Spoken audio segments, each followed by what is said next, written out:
Praise the Lord. இந்த பிப்ரவரி மாதத்தில் 7ஆம் தேதியாகிய இந்த சனிக்கிழமையின் காலை வேளையில் தேவ சமூகத்தில் வந்திருக்கிற ஒவ்வொருவரையும் கர்த்தர் தாமே ஆசீர்வதிப்பாராக. இந்த நாளிலும் நம்ம தியானிக்கிற கர்த்தருடைய வார்த்தை நம்முடைய வேத புஸ்தகத்தில் பிரசங்கியின் புஸ்தகம் 12ஆம் அதிகாரம் 13-14 வசனங்கள். The book of Ecclesiastes chapter 12 verses 13 and 14. காரியத்தின் கடைத்தொகையை கேட்போமாக. தேவனுக்கு பயந்து அவர் கற்பனைகளை கைக்கொள். எல்லா மனுஷர் மேலும் விழுந்த கடமை இதுவே. ஒவ்வொரு கிரியையையும் அந்தரங்கமான ஒவ்வொரு காரியத்தையும் நன்மையானாலும் தீமையானாலும் தேவன் நியாயத்திலே கொண்டு வருவார். அல்லேலூயா. கர்த்தருடைய அருமையான ஒரு வார்த்தைக்காக இந்த கர்த்தருடைய வசனத்துக்காக ஆண்டவரை நாம் ஸ்தோத்திரிக்கலாமா. இந்த பிரசங்கியின் புஸ்தகம் நம்ம அநேகர் வாசித்திருக்கலாம். இந்த புஸ்தகத்தில் 12 அதிகாரங்கள் இருக்கிறது. சாலமோன் ஞானி தன்னுடைய முதிர்ந்த வயதில் இந்த புஸ்தகத்தை எழுதியிருப்பார் என்று சொல்லப்படுகிறது. இந்த புஸ்தகத்தை நீங்கள் வாசித்து பார்க்கும்போது நமக்கு ஒன்று தெரியும். இது ஒரு தத்துவ புஸ்தகத்தை போல காணப்படும். ஒரு ஃபிலாசபிக்கல் புக்காக இது காணப்படும். ஃபிலாசபி அப்படின்னு சொல்லும் பொழுதே ஒரு வாழ்க்கையினுடைய யதார்த்தங்களை சொல்லுகிற ஒரு காரியம்தான் நம்ம ஃபிலாசபி இல்லை தத்துவம் என்று சொல்லுகிறோம் இல்லையா.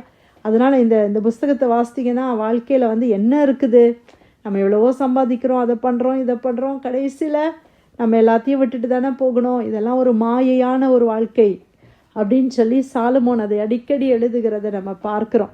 ஆனால் அந்த 12 அதிகாரத்தையும் அவர் எழுதி முடிச்சுட்டு அவர் கடைசியில் பாருங்கள் அதை சம்மரைஸ் பண்ணி, இவ்வளோ வசனங்கள் அவர் எழுதியிருக்கிறாரு, ஆனால் அதெல்லாம் அவர் சம்மரைஸ் பண்ணி கடைசியாக ஒரு முடிவு பேராகிராஃப் மாதிரி அவர் சொல்கிறார். காரியத்தின் கடைத்தொகையை கேட்போமாக. இதெல்லாம் ஸ்குவீஸ் பண்ணி சம்மரைஸ் பண்ணால் என்ன வருது அப்படின்னு பார்த்தா, தேவனுக்கு பயந்து அவர் கற்பனைகளை கைக்கொள்.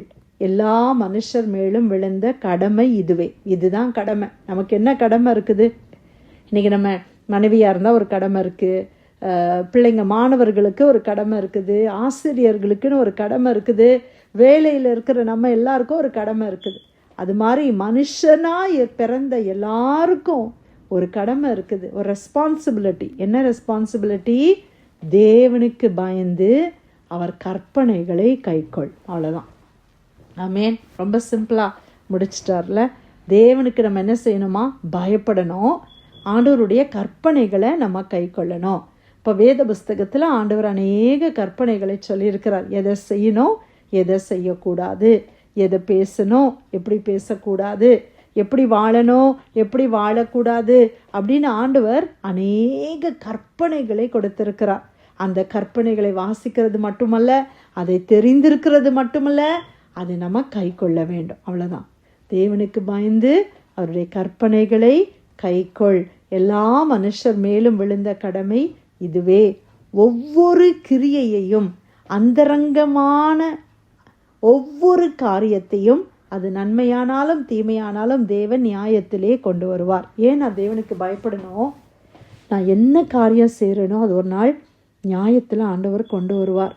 ஒருவேளை இன்னைக்கு அந்தரங்கத்தில் நான் நன்மை செய்யலாம், அந்தரங்கத்தில் நான் தீமையான காரியத்தையும் செய்யலாம். ஆனால் தேவன் எனக்கு அதை நியாயத்தில் கொண்டு வருவார். இப்போ ஆண்டவருடைய பயம் எனக்கு இருந்துச்சுன்னா, யாரும் என்னை பார்க்கலனா கூட நான் தீமையை நான் செய்ய மாட்டேன் இல்லையா. ஏன்னா ஆண்டவர் என்னை பார்க்குறாங்கன்ற பயம் எனக்கு இருக்குது. ஆனால் கர்த்தருக்கு பயப்படுற பயம் இல்லைன்னா, சரி இவங்க தான் பார்க்கலையா, அவங்க பார்க்கல, இவங்க பார்க்கல அப்படின்னு சொல்லி நம்ம எவ்வளோ காரியங்களை நம்ம தவறாக செய்ய முடியும். அதனால தான் ஆண்டவருக்கு நம்ம பயப்படணும். ஏன்னா ஆண்டவர் எல்லாத்தையும் ஒரு நாள் என்ன செய்ய போகிறாங்க? நியாயத்தில் கொண்டு வர போகிறாங்க. அல்லேலூயா. இன்றைக்கி நம்ம மறைச்சி வாழ்ந்து விடலாம், இன்றைக்கி நம்ம எல்லார்கிட்டேருந்து மறைச்சிட்டோம் அப்படின்னு நினச்சி கொள்ளலாம். பிரியமானவர்களே, எதையுமே நம்ம மறைக்க முடியாது. கர்த்தருடைய பார்வைக்கு மறைவாக ஒரு இடம் கூட இல்லை. ஆண்டவருக்கு தெரியாதது இருக்குதா? நம்ம மனிதர்களுக்கு மறைவாக நிறைய நம்மளால் செய்ய முடியும், கட்டாயமாக முடியும். அவங்க பெரிய ஒரு போலீஸ் ஆஃபீஸராக இருந்தாலும் என்ன, அவங்களுக்குன்னு சில லிமிட்டேஷன்ஸ் இருக்குது, அப்படி தானே. மனுஷங்க மறைக்கணும்னு நினச்சா எவ்வளோ காரியத்தை மறைக்கலாம். ஆனால் ஆண்டவருக்கு மறைவாக நம்ம எங்கேயுமே சொல்ல முடியாது, எதையுமே செய்ய முடியாது. அதனால் இந்த வசனத்தில் நம்ம பார்த்த வண்ணமாக தேவன் எல்லாவற்றையும் ஒவ்வொரு கிரியையையும் அந்தரங்கமான ஒவ்வொரு காரியத்தையும் நன்மையானாலும் தீமையானாலும் தேவன் நியாயத்திலே கொண்டு வருவார். அல்லேலூயா. இன்னைக்கு ஒருவேளை உண்மை அப்படியே மறந்து போனது போல தெரியலாம், இல்லை உண்மையை பொய்யை சொல்லி சொல்லி சொல்லி உண்மையை மறைச்சு வச்சிடலாம். ஆனால் ஆண்டவர் எல்லாத்தையும் நியாயத்தில் ஒரு நாள் கொண்டு வருவார். அல்லேலூயா. இன்னைக்கு எவ்வளோ இன்னசென்ட் பீப்புள் தாங்கள் செய்யாத குற்றங்களுக்காக அவர்கள் எல்லாம் தண்டனைகளை அனுபவிக்கிறத நம்ம பார்க்குறோம், பழி சொற்களை அனுபவிக்கிறதெல்லாம் பார்க்குறோம். ஆனால் கர்த்தருடைய வார்த்தை சொல்லுது, நியாய தீர்ப்புன்னு ஒரு நாள் இருக்குது.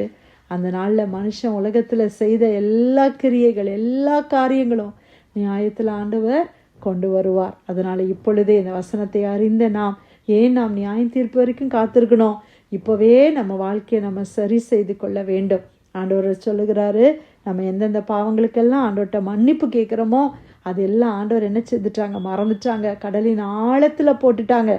அதை மறுபடியும் நான் நினைக்க மாட்டேன்னு சொல்கிறார். அப்போ கர்த்தர் நம்முடைய பாவங்களை மன்னித்து விட்டால், இயேசுவின் ரத்தம் அதை மன்னித்திருக்குமானால் அது நியாயத்தீர்ப்புக்கு வருவது இல்லை.